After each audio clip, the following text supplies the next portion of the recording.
Bonjour et bienvenue dans ce nouveau magazine Alerte Export de mai 2018. Au sommaire, une rencontre le 9 mai avec Jean-Baptiste Lemoyne, secrétaire d'État auprès du ministre de l'Europe et des Affaires étrangères, en charge du commerce extérieur, du tourisme et de la francophonie, nous a donné l'occasion de revenir sur plusieurs points qui actuellement mobilisent les entreprises exportatrices françaises. Parmi ceux-ci, les mesures visant à moderniser le dispositif du commerce extérieur, la francophonie économique, concept ou réel facteur de croissance, le devenir de l'accord CETA et enfin le Brexit qui arrive à grands pas et ses éventuelles répercussions sur l'économie française. Pour terminer ce magazine, une nouvelle web TV à découvrir qui explore l'avenir des directions financières. Alors qu'une réforme profonde du dispositif de soutien au commerce extérieur a été annoncée par Édouard Philippe le 23 février à Roubaix, on écoute tout de suite Jean-Baptiste Lemoyne nous en expliquer les objectifs et nous présenter les actions à venir. Alors c'est vrai que nous avons tendance à constater ces dernières années un déficit commercial croissant pour la France et donc avec le gouvernement, le Premier ministre, nous sommes retroussés les manches pour apporter des réponses et peut-être avoir un dispositif plus efficace, plus efficient. Avec Jean-Yves Le Drian, nous avons beaucoup parlé avec les régions, avec CCI France Internationale, avec les conseils du commerce extérieur. Et donc, nous allons enfin aller vers ce fameux guichet unique dont on parlait depuis des années, faire en sorte qu'il y ait tout simplement un interlocuteur qui soit identifié depuis le territoire national jusque dans les pays à l'étranger.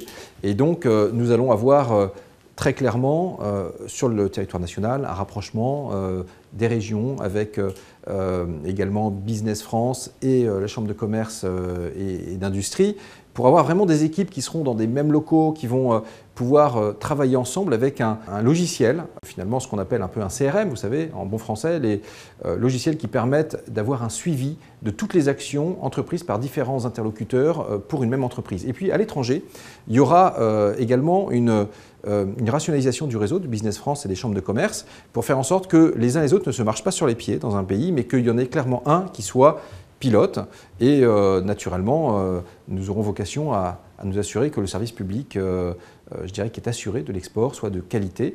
Donc voilà, on se met tous en ordre de marche et tout simplement on se coordonne mieux pour essayer d'obtenir des résultats, de la lisibilité et faire que cette entreprise qui peut paraître complexe de se projeter à l'international pour une PME, pour un ETI, soit moins vue comme comme une aventure, mais qu'on puisse bien l'accompagner et puis faire en sorte que du coup on ait beaucoup plus d'entreprises exportatrices. On en a 130 000 seulement, on aimerait passer à 300 000. Il est enclenché, avec Jean-Yves Le Drian, nous allons signer prochainement avec un certain nombre de régions des véritables contrats finalement dans lesquels on s'engage les uns et les autres avec Business France pour pouvoir être efficace, avoir cette articulation. Donc on est vraiment, voilà, ça y est, maintenant dans le temps de l'action, après avoir eu le temps du dialogue, de la concertation, c'était nécessaire. Et puis tout cela, j'espère que ça produira des effets. Nous avons un export qui se porte pas mal. On est de l'ordre de plus 4 à plus 5% en augmentation des exportations.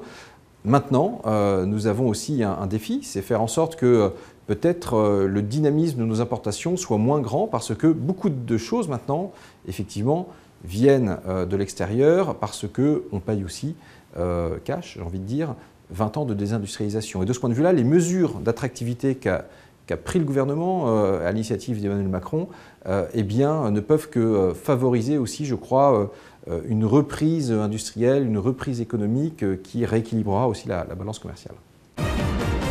La francophonie économique, concept nébuleux ou réel facteur de croissance? La question est posée. Déjà, des outils permettent de s'en faire le relais, comme par exemple le réseau social dédié aux francophones, baptisé Big Planet, en ligne depuis la mi-mars, qui verra sa version définitive présentée le 14 novembre 2018 lors du Salon des 24 heures de l'international à Paris. Un événement à l'occasion duquel la francophonie économique sera abordée avec force d'idées et de projets pour contribuer à sa mise en place. Jean-Baptiste Lemoyne, qui parraine ces deux initiatives, s'exprime sur le sujet et on l'écoute tout de suite. Quand on parle de francophonie, on pense souvent à la francophonie culturelle, éducative, à ces échanges.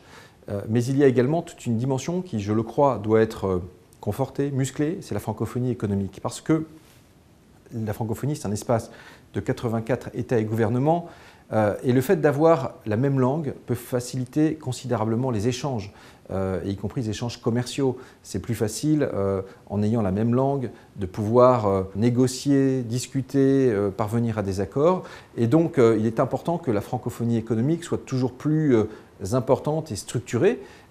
Jacques Attali avait rendu un rapport il y a quelques années et il nous appartient, je crois, maintenant de pouvoir pleinement déployer des actions et notamment, je le sais, à travers le colloque qui est organisé le 14 et le 15 novembre. Là encore une fois, chaque pierre qui contribue à ce bel édifice doit être encouragée. Nous avons une chance, c'est aussi qu'un certain nombre de pays se sont structurés notamment sur le continent africain, autour du droit dit OHADA. Et donc, nous avons là la capacité, à travers la langue, le droit, de créer un environnement qui soit favorable pour les affaires. Et là aussi, que ce soit des échanges nord-sud, sud-sud, sud-nord, etc., je crois que nous avons cette impérieuse nécessité de créer des cadres dans lesquels les entrepreneurs peuvent, je dirais tout simplement, tirer l'épingle du jeu, créer de la richesse, parce que tout cela, ça va être aussi porteur d'emplois. Et on le sait, le président de la République, dans son discours de Ouagadougou, a beaucoup insisté sur la dimension PME, entrepreneuriat, et son souhait que la jeunesse du continent africain puisse, je dirais, emprunter les routes de la liberté, celles qui conduisent justement à l'expression pleine de la créativité, de l'inventivité. Qui dit Canada dit actuellement CETA. Aussi, après plusieurs mois de mise en place provisoire, quel bilan peut-on en faire et quel avenir pour le traité en France? Alors, ce traité entre l'Union européenne et le Canada est très important parce que nous avons obtenu des Canadiens la reconnaissance d'indications géographiques protégées. Ce sont les produits de nos terroirs, comme un certain nombre de fromages, un certain nombre de produits comme le piment d'Espelette ou d'autres. Et donc, c'est un précédent que nous allons utiliser dans d'autres négociations de libre-échange. Et puis par ailleurs, ça va nous ouvrir aussi beaucoup plus les marchés à la fois pour les vins spiritueux, mais également pour l'accès au marché public. Et donc, il y a beaucoup d'opportunités pour les entreprises françaises, les entreprises européennes. Maintenant, il s'agit aussi que sur les territoires, les entreprises soient au courant de ces opportunités. Il y a un gros travail qui est fait avec le MEDEF international, avec les chambres de commerce pour faire connaître ces opportunités. Et puis, côté canadien, eh bien, eux aussi voient leur capacité à pénétrer plus fortement le marché européen. Mais je dois dire que je veux lutter contre les peurs qui parfois sont véhiculées. Et par exemple, s'agissant des produits agricoles, il y avait une crainte sur la filière bovine. Il faut savoir que sur les 45 000 tonnes de viande de bœuf qui sont octroyées au Canada, eh bien, seules 500 tonnes sont utilisées en moyenne. Donc on voit bien que les contingents alloués sont faiblement utilisés de ce point de vue-là, alors que les nôtres, par exemple, nos capacités d'export de fromage, eh bien, nous les utilisons pleinement à 95%. Donc, je veux rassurer sur le fait que cet accord ne déstabilise pas nos filières économiques. Et par ailleurs, c'est un bon accord qui va créer des emplois, qui va créer de la richesse, à la fois en France et à la fois au Canada. C'est tout le sens, d'ailleurs, des propos d'Emmanuel Macron, de Justin Trudeau, lorsqu'ils se sont rencontrés, il y a quelques semaines de cela, à Paris. Et d'ailleurs, le Premier ministre du Canada s'était exprimé fortement et avait été vigoureusement applaudi à l'Assemblée nationale. À moins d'1 an du Brexit, quelles répercussions sur la vie économique française celui-ci pourrait-il produire? Une question à laquelle Jean-Baptiste Lemoyne nous répond. Alors, il est certain que cette situation induite par le Brexit est une situation qui est porteuse de complexité, d'incertitude pour de nombreuses entreprises qui exportaient en Grande-Bretagne. J'ai en tête par exemple le secteur de la viticulture. Et donc tout le travail qui est engagé par Michel Barnier, et c'est le négociateur de l'Union européenne, eh bien, c'est de faire en sorte que eh bien, nous ayons des règles du jeu qui soient posées avec le Royaume-Uni. De ce point de vue-là, nous avons encore des discussions. L'Union européenne a des discussions encore sur la frontière avec l'Irlande, vous le savez. Et il y a des débats internes au Royaume-Uni sur maintien ou pas dans l'union douanière. Donc tout cela est encore évolutif.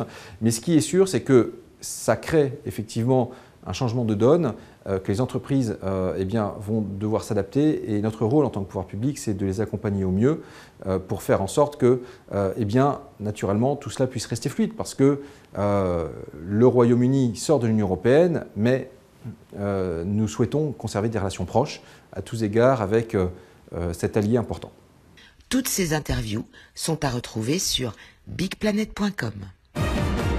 Pour finir ce magazine, une web TV lancée par le groupe Mazars pour des directeurs financiers et par des directeurs financiers à découvrir. Il ne s'agit pas d'une web TV qui parle de Mazars, mais de ses clients.